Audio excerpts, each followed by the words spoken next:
You have a lot of great staff that come from Iowa as well. I appreciate you having them on your team. We also want to recognize the fact that, folks in Iowa are still feeling the challenges of the last 4 years. We're middle America. It is the heartland of the country, but it also means that impacts that change things on the coast don't always get felt the same way in the Midwest. And so as a result, folks are stretching every dollar as they face everything from higher grocery prices, eggs, to trying to buy just that first car or even maybe that first home. And interest rates to them matter as they do everywhere else, but they're even more. Now, I will offer, the president has made great strides in making progress for Iowa families, and wage growth is moderating nationwide. Many Iowans still feel, though, that inflation spikes impact them.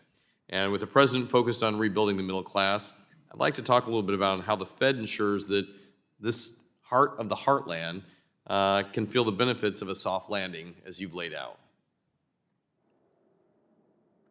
Oh, you're asking me how you will feel the benefits of the well, I would think pretty open-ended question. So I think, our goal is to keep the economy strong, the labor market strong, and price stability fully restored. So that's really what we can provide, is a long period of stable prices.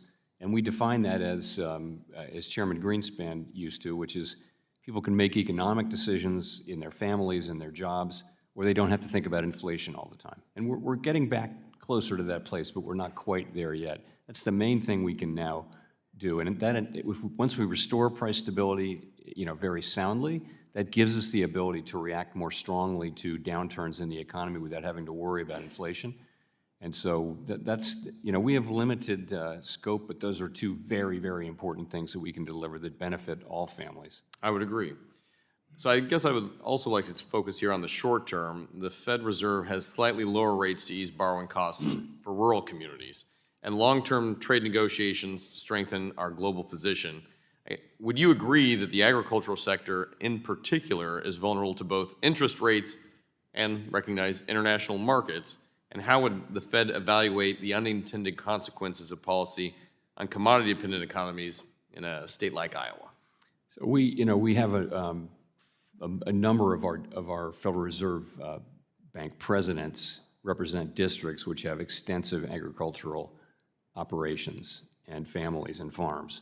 And so we hear from them kind of all the time, but we hear from them in great detail around every FOMC meeting. And we understand that times, pretty challenging right now in the agricultural sector.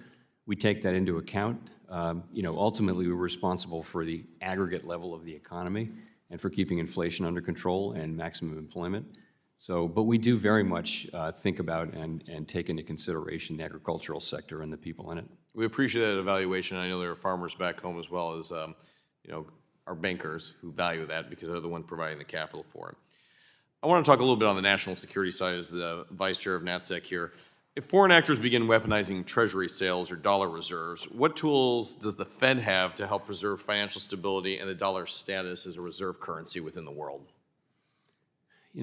Essentially what makes us the reserve currency is a few things.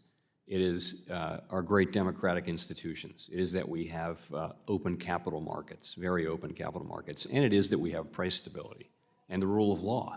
Those are the things that make you the reserve currency, and you can keep that status as long as you maintain those things. Of those things, the thing that we contribute is price stability over the long run.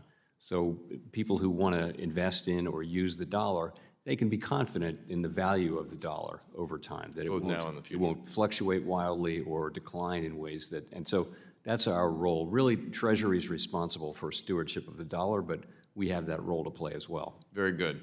In the brief time that I have left here, I just came back from a trip to Saudi and the Arab states. Big concern here in the world we're living in right now with Iran looking at asymmetric ways to threaten the United States. Cyber attacks have been on the rise. You got a question here earlier on cybersecurity. Help us feel confident the Fed is doing everything they can to protect us from a cyber threat. So our part of it is the financial sector and the institutions we regulate, and they spend a lot of time and money on cybersecurity. We spend a lot protecting ourselves, and there are other parts of the U.S. government that are very much involved in making us aware of cyber issues and making sure that we're all ready And, you know, we never sleep on this because it's always getting harder. Thank you, Mr. Chair. I yield my time.